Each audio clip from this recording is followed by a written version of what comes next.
नमस्कार, सभी दर्शकों का स्वागत है हमारे चैनल में। सुप्रीम कोर्ट में कई सारे लोग पीआईएल दर्ज करते हैं।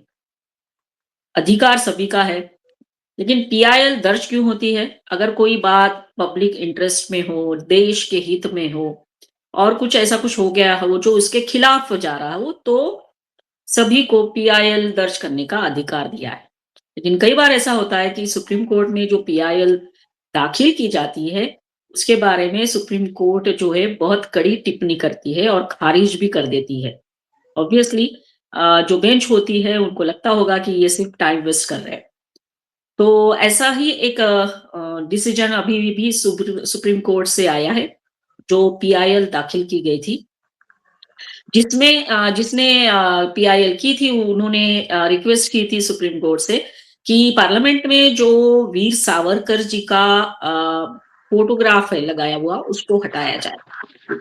और आइए आज इसी के बारे में चर्चा करते हैं कि क्या सुप्रीम कोर्ट ने कहा और क्यों ये पीआईएल दाखिल की गई थी। और हमने आमंत्रित किया है सुप्रीम कोर्ट के प्रसिद्ध lawyer advocate Pankaj Joshi ji. Sir, आपका स्वागत है। Thank you once again.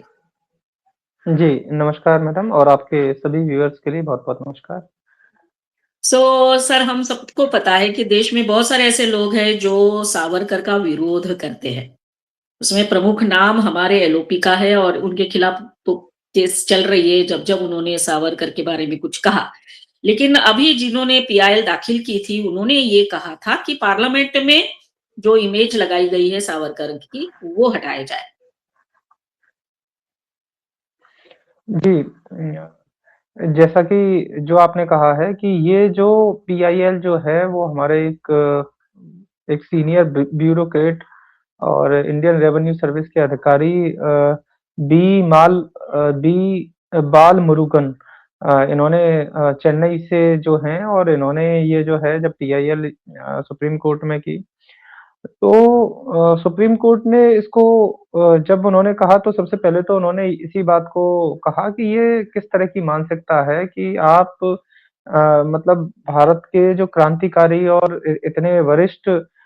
जो हमारे पॉलिटिशियन रहे और क्रांतिकारी रहे जिन्होंने देश के लिए पूरी तरह से और उन्होंने इतने जो विचार जिसको कहते हैं कि विचार के बाद ही वो आगे चल के एक पर वो ऐसा पथ बनता है जिस पर दूसरे जो हैं लोग चलते हैं, चलने की कोशिश करते हैं। तो अ, और उनके लिए आपने जिस तरह से ये बात को साबित किया कि ये क्योंकि जिस पीआईएल में ये कहा गया कि चाहे संसद है या दूसरे सार्वजनिक स्थान है, वहाँ से जो उनका चित्र है वो हट जाए। तो ये अपने आप में एक बड़ी अभूतपूर्व और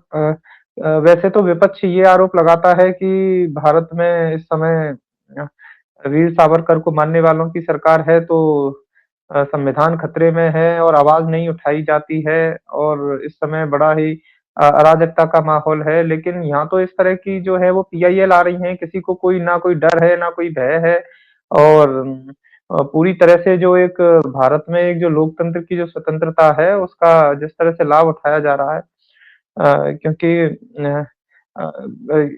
ईरान जैसी जगह भी है इस वर्ल्ड में जहाँ पे अगर आप गवर्नमेंट के अगेंस्ट कुछ बोलने जाते हैं तो 3-3 हज़ार, ढाई-ढाई हज़ार लोगों को मार दिया जा रहा है। तो ये और सुप्रीम कोर्ट ने इस बात को भी कहा कि आप आपने रिटायरमेंट ले लिया है और आप अपनी जो रिटायरमेंट के बाद की जो ज़िंदगी है उसको अच्छे से गुज़ारिए क्योंकि आप जिनके बारे में कह रहे हैं उन्होंने पूरे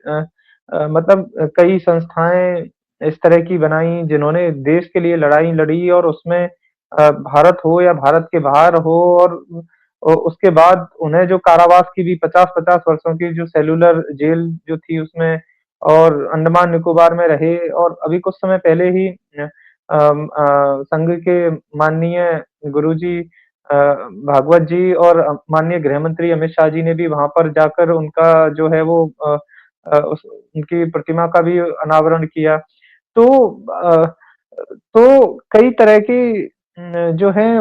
आप इतने वरिष्ठ के बारे में कह दे रहे हैं, तो वो सुप्रीम कोर्ट खुद अचरज में आ गया कि ये किस तरह की मानसिकता है। आप एक सीनियर ब्यूरोक्रेट रहे हैं और तो उन्होंने यही कहा कि अपना जो एन्जॉय आप जो जिस तरह से अपना जो है उसको आप एन्जॉय करिए, आपने पूरी ज़िंदगी हालाँकि सुप्रीम कोर्ट की तल्ख़ टिप्पणी भी थी कि आपने किस तरह से क्या इनके खिलाफ कोई मतलब सर्विस के दौरान भी कहीं कोई है, तो वो उन्होंने उ उस सब चीज़ को भी जानने की कोशिश की कि क्या और जो कॉस्ट की बात थी वो 1 लाख रुपए कॉस्ट के लिए भी उन्होंने कहा क्योंकि जब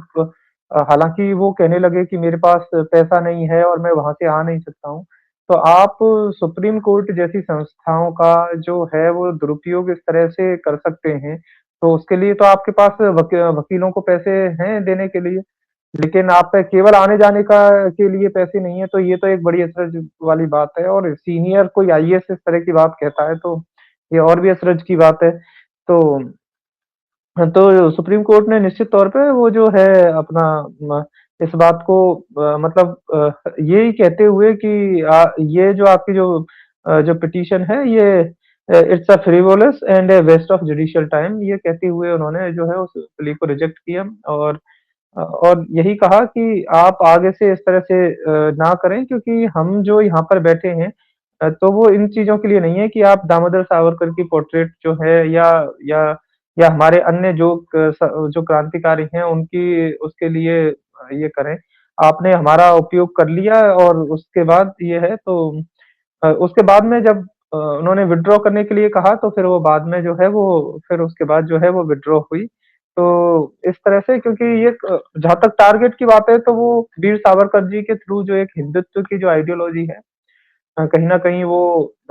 सर्विस के दौरान भी उनकी यही हरकत रही होगी क्योंकि सर्विस के दौरान भी उन्होंने कहीं न कहीं अपने साथ के चाहे कलीग होंगे, सीनियरों पे तो बस नहीं चला होगा लेकिन जूनियरों को तो ज़रूर उन्होंने इसके लिए बड़ा और कहीं न कहीं चाहे जो बिज़नेसमैन भी रहे होंगे, जो हिंदुत्व आइडियोलॉजी को फ़ॉलो कर रहे होंगे या सावरकर जी को मानते होंगे, उनको भी ज़रूर उसने टारगेट कहीं न कहीं किया ही होगा। तो ये सारी चीज़ें तो सर्विस रिकॉर्ड को देखने के बाद ही पता चलेंगी क्योंकि लेकिन यही है कि इस तरह की जो आता है उनसे ये पता चलता है कि किस तरह से देश के अंदर ही ऐसे लोग हैं जो कि जो इतनी नफ़रत मतलब देश की आइडियोलॉजी के लिए, हिंदुत्व की आइडियोलॉजी से करते हैं, इन सारी चीज़ों से यही यही एक तरह से पता चलता है। Yes sir. तो सर सुप्रीम कोर्ट की जो बेंच थी, तो सर उस बेंच ने ये डिसाइड किया कि ये वो विथड्रॉ करे और 1 लाख रुपए का जुर्माना भी कुछ बोला, तो इन्होंने विथड्रॉ कर लिया, अदरवाइज़ उनको 1 लाख रुपए भरना ऐसा कुछ था। हाँ, उसमें फिर उन्होंने उसे उन्हें ऑप्शन दिया कि आप क्या सोचते हो? क्योंकि जब उन्होंने इस तरह से कहा कि मैं एज़ अ पर्सनली अपीयर नहीं हो सकता हूँ, तो तो उन्होंने कहा कि उसका रीज़न भी उन्होंने बताया कि मेरे पास फाइनेंशियल इश्यूज़ हैं। तो अ, तो सीजेआई सूर्यकांत जी, जस्टिस जयमाला बागची और विपुल एम पंचोली हमारे ऑनरेबल जो बेंच है तो उन्होंने जब इस बात को कहा कि ये किस तरह का जो बेतुका जो है आंसर है कि आप वहाँ से इस तरह की पीआईएल डाल रहे हैं, उसमें सारी चीज़ें रख रहे हैं, बात रख रहे हैं अपनी और और उसके बाद जो है फिर इस तरह की बातें हैं कि आप वहाँ तो उन्होंने इसके लिए कॉस्ट लगाने के लिए वो कहा तो कि हम आपके ऊपर कॉस्ट लगाएँगे। और अगर आपको या आप इसे वापस ले रहे हैं तो ये भी ऑनरेबल कोर्ट का एक एक मतलब एक लिबरल एक व्यू रहता है कि कम से कम उनकी तरफ से जो भी एडवोकेट है, जो वहाँ रिप्रेज़ेंट करते हैं केस को कम से कम उनका उस तरह से एक जो है वो डिसरिस्पेक्ट ना हो तो अ, ये थोड़ा बेंच इस बात को थोड़ा-सा कहती है लेकिन उस अधिकारी की मानसिकता पे ज़रूर एक सवाल उठता है कि आप मतलब इस तरह के प्लेटफ़ॉर्म का जो उपयोग किस तरह से कर रहे हैं, आप कोई कंस्ट्रक्टिव जो है वो चीज़ें करिए तो वो ज़्यादा अच्छा रहेगा। हालाँकि कांग्रेस पार्टी और इस तरह से जो आप कह रही हैं कि राहुल गांधी जी वो या उनकी पार्टी के कुछ वरिष्ठ नेता और क्योंकि वो उनको कई बार जिस तरह से डिफेम करने के लिए कई तरह से कि इन्होंने माफ़ी माँगी और ये ब्रिटिश सरकार के इस तरह से तो ये सारी चीज़ें कई बार ज़ाहिर हो चुकी हैं कि ए मतलब ऐसे ऐसे इंसान जिन्हें लगातार जो है अंग्रेजों ने लगातार सजा सुनाई और कठोर से कठोर सजा सुनाई। और और ना केवल वो, और यहाँ तक कि किस तरह से उन्हें किस तरह से परेशान किया जाए, तो महात्मा गांधी जी की जो हत्या थी उसमें भी उन पे जो है वो आरोप एक तरह से लगाया गया, और बाद में जब सबूतों का अभाव हुआ तो अदालत ने उन्हें बरी किया। तो ये सारी जो चीजें हैं वो कहीं न कहीं इसी बात के लिए है कि जो एक हिंदुत्व की जो आइडियोलॉजी है, जो वर्तमान जो सरकार जो है जिस हिसाब से क्योंकि हिंदुत्व में किसी के लिए कोई अलग का कोई भाव नहीं है। सभी के लिए सभी को एक साथ लेना और सभी को जोड़ के रखना और सभी के लिए प्रेम, क्योंकि हिंदुत्व आइडियोलॉजी कहीं नहीं कहती कि केवल हिंदुओं का ही भला हो। वो तो सर्वे भवन्तु सुखना की बात पे चलते हैं, पूरे विश्व का कल्याण हो, पूरे विश्व का भला हो, वो तो इसी उस पे चलते हैं। वो तो कभी नहीं कहते केवल हिंदुओं का भला हो। तो हिंदुत्व आइडियोलॉजी किसी एक पंथ की या किसी धर्म की भी कोई राजनीति नहीं है। तो ये तो सभी के कल्याण की भाव है, और उसमें अगर सावरकर जी ने इस बात को कहा है, तो सावरकर जी ने बचपन से ही अपना क्योंकि जिस नासिक जिले से वो आते हैं, उन्होंने बचपन से ही सक्रियता से और जिस तरह से उन्होंने पार्टिसिपेट किया, और पूरा उन्होंने बचपन में भी जो भी क्रांतिकारी संगठन बनाए, और उसके बाद लोकमान्य तिलक जी से प्रभावित होकर और आगे वो जिस तरह से अपने आंदोलनों में शामिल हुए, लंदन भी गए, वहां पर भी उन्होंने सावरकर इंडिया हाउस या फ्री इंडिया सोसाइटी जैसे कई जो महत्वपूर्ण संगठन है उनसे जुड़े, उन्होंने कई पुस्तकें भी प्रकाशित की। और जो खास करके जो भारत का जो विद्रोह था, जो 1857 का जो विद्रोह था, उसमें तो जो उनकी जो पुस्तक जो जो the Indian war of independence जो थी, और उसको उसको तो अंग्रेजों ने प्रतिबंधित करा दिया था। तो अब तो जो राष्ट्रवादी जो विचार हैं, खास करके जो वीर सावरकर जी के, तो उसी उन्हीं विचारों को लेके हमारे भारतीय जनता पार्टी के सभी वरिष्ठ लोग हों, चाहे हमारे अन्य राष्ट्रवादी विचारक हों, या भारत की आत्मा से कोई भी प्रेम करने वाला किसी भी राजनीतिक दल का व्यक्ति हो, कोई किसी भी सामाजिक संगठन का व्यक्ति हो, तो सभी जो है वो वीर सावरकर जी से जो है वो कहीं भी मतलब ये तो नहीं, बिल्कुल नहीं कहेंगे कि इस तरह से है। तो अब ये जो अधिकारी हैं वो कहीं न कहीं एक अपनी मानसिकता, एक जिसको रुग्ण मानसिकता ही कहा जा सकता है कि अ अ आप आपको, और ये हाल तब है जब इन्होंने देश के कॉन्स्टिट्यूशन के तहत एक अच्छी पद को लिया, पूरी ज़िंदगी उसमें रहे, और अभी भी उसका उसी उसी देश के पैसे से वो लाभ उठा रहे हैं अपने लिए, और उसी के कारण कहीं न कहीं समाज में मान-सम्मान भी होता है। लेकिन उसके बावजूद भी इस तरह की राजनीति जो है वो, लेकिन वो राजनीति इनके अंदर से नहीं निकल पाई। राजनीति का जो पूरा फ़ायदा है इस तरह के अधिकारी उठाते हैं। तो जो हमारे क्रांतिकारी जो हैं, मतलब क्यों कि लगातार जिन्होंने देश के लिए लड़ाई लड़ी और उसके बाद सजाएँ काटी और उसमें गए, तो कहीं न कहीं वो भी ये सब देखते होंगे कि किस तरह से जो है लगातार मतलब हमारी विचारधारा को लेकर इस तरह से टीका-टिप्पणी एक स्वतंत्र भारत में की जा रही है, और खास करके तब की जा रही है जब पाकिस्तान और बांग्लादेश जैसे 2 अलग देश भारत के अखंड भारत के टुकड़े होकर अलग बन गए, और उसके बाद भी आज इस वर्तमान भारत में और इस तरह से फिर से वही एक विषबेल की तरह जो एक विरोधी विचारधाराओं की जो मानसिकता रहती है वो फिर से फल-फूल रही है। तो निश्चित तौर पे इस बार जो माननीय सुप्रीम कोर्ट ने, सुप्रीम अदालत ने जो एक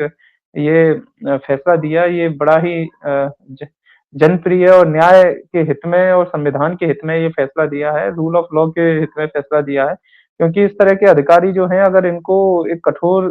अ, इस तरह से संदेश नहीं मिलेगा, तो ये कहीं न कहीं अपनी जो मनमानी है और हठधर्मिता है, उसे लगातार करते रहेंगे। तो ये बड़ी ही एक अच्छी टिप्पणी माननीय कोर्ट ने की।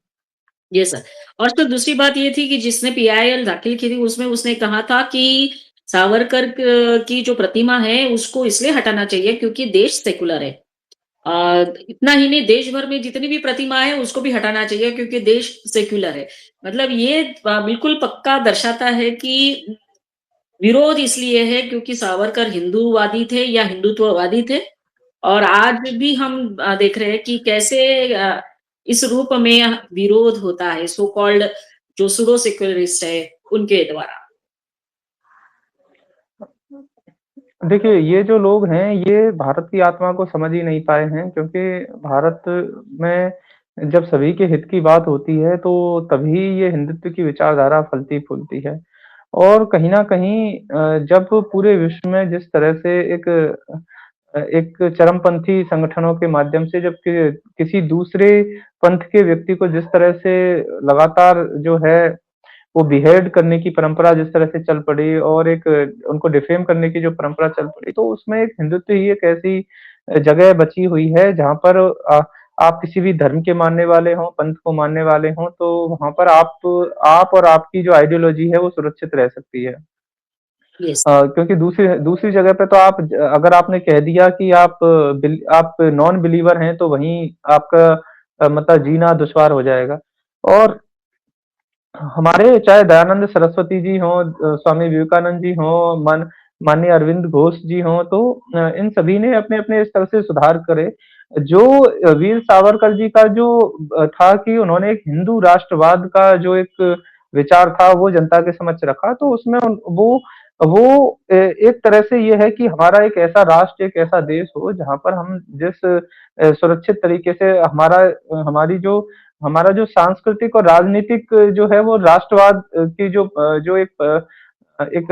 परिप्रेक्ष्य है उस रूप में उन्होंने इस इसको रखा और उसी उद्देश्य के लिए उन्होंने अपना पूरा जो जीवन है वो समर्पित कर दिया। तो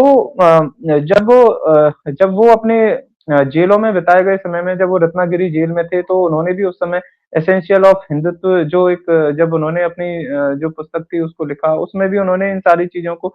एक नई दृष्टि दी कि किस तरह से सामाजिक और राजनीतिक जो चेतना है वो हिंदुओं में किस तरह से बढ़े। तो भारतवर्ष के एक देशभक्त निवासी के रूप में उन्होंने इन सारी चीज़ों को बिल्कुल रखा और चाहे हिंदू धर्म हो, जैन धर्म हो, सिख धर्म हो, बौद्ध धर्म हो, सभी को उन्होंने एक बताया और जो अखंड भारत जो है उन्होंने उसकी हिंदू राष्ट्र की जो परिकल्पना है उसको चरितार्थ किया। उन्होंने उन्होंने किसी इस तरह से नहीं किया कि हिंदू या तो आर्य हैं या द्रविड़ है, इस तरह की कोई परिभाषा जो अलग-अलग वामपंथी जो है वो बताते रहते हैं, इस तरह की कहीं